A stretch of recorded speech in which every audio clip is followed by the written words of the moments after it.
ಸಂತೋಷ ಆಗುವಂಥ ವಿಷಯನೇ, ಎರಡು ಮಾತಿಲ್ವೇ ಇಲ್ಲ. ವಿಕ್ಟ್ರಿ ಅಂತ ಬಂದ್ರೂ ಕೂಡ ಇದು ಜವಾಬ್ದಾರಿ.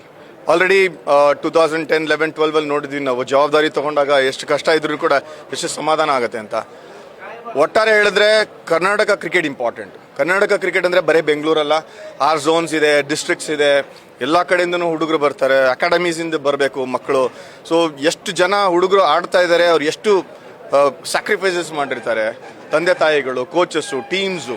So club cricket, college cricket, school cricket ಒಂದೇ ಅಲ್ಲ, ಇನ್ಫ್ರಾಸ್ಟ್ರಕ್ಚರ್ ಬೆಳಿಬೇಕು.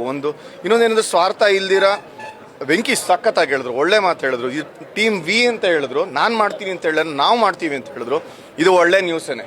ಇನ್ಫ್ಯಾಕ್ಟ್ ಎಲ್ಲ ಕ್ರಿಕೆಟರ್ಸು ಒಟ್ಟಿಗೆ ಬಂತು ಅಂತಂದರೆ ಆಬ್ವಿಯಸ್ಲಿ ನಮ್ಮ association one of the best. ಈಗಲೂ ಕೂಡ ಸಖತ್ತಾಗಿದೆ. ನಮ್ಮದು ಕರ್ನಾಟಕ ಇಂಪಾರ್ಟೆಂಟು, ನಮ್ಮ ಕರ್ನಾಟಕ ಕ್ರಿಕೆಟ್ ಇಂಪಾರ್ಟೆಂಟ್ ಅಂತ ಹೇಳ್ತಿದ್ದೀರಿ. ರಂಜಿ ಟ್ರೋಫಿ ಗೆಲ್ಲೋದು ಮುಖ್ಯ ಆಯಿತು ಅಂತಂದರೆ ಇಂಟರ್ನ್ಯಾಷನಲ್ ಕ್ರಿಕೆಟರ್ಸು ಆದಷ್ಟು ಬರ್ತಾರಲ್ಲ, ಅದಕ್ಕೆ ಗ್ರಾಸ್ ರೂಟ್ ಲೆವೆಲ್ಗೆ ಎಷ್ಟು ಮಾಡೋಕ್ಕಾಗತ್ತೋ ಅಷ್ಟು ಸಪೋರ್ಟು ನಾವು ಕಮಿಟಿ ಇಲ್ಲ ಅಂದರೂ ಕೂಡ ಅನ್ಕಂಡೀಷ್ನಲ್ ಸಪೋರ್ಟ್ ಇದೆ ಈ ಟೀಮ್ಗೆ. ಸೊ ಎಲ್ಲ ಕ್ರಿಕೆಟರ್ಸು ಇದ್ದಾರೆ ಅಂತ ಗೊತ್ತು, ಮಿಕ್ಸ್ ಇದೆ ಅಂತ ಗೊತ್ತು, ಅಡ್ಮಿನಿಸ್ಟ್ರೇಟರ್ಸ್ ಇದ್ದಾರೆ ಅಂತ ಗೊತ್ತು. ಇದು ಒಳ್ಳೆ ಬಿಗಿನಿಂಗು. ಹಳೇದೇನಾಗಿದೆ ಅಂತ ಮರೆತು ಮುಂದೆ ಏನು ಮಾಡಬೇಕು ಅಂತ ಯೋಚನೆ ಮಾಡುವಂಥ ಸಮಯ ಬಂದಿದೆ. ಯಾರು ಓಟಾಗಿ ಗೆಲ್ಸಿದ್ದಾರೆ ಅವ್ರಿಗೆ ನಿಜವಲ್ಲೂ ಥ್ಯಾಂಕ್ಸ್ ಹೇಳಲೇಬೇಕಾಗುತ್ತೆ. ಇನ್ಫ್ಯಾಕ್ಟ್ ಕನ್ನಡ ಜನತೆಯ ಒಂದು ಆಶೀರ್ವಾದ ಅಂತ ಹೇಳಬೇಕು.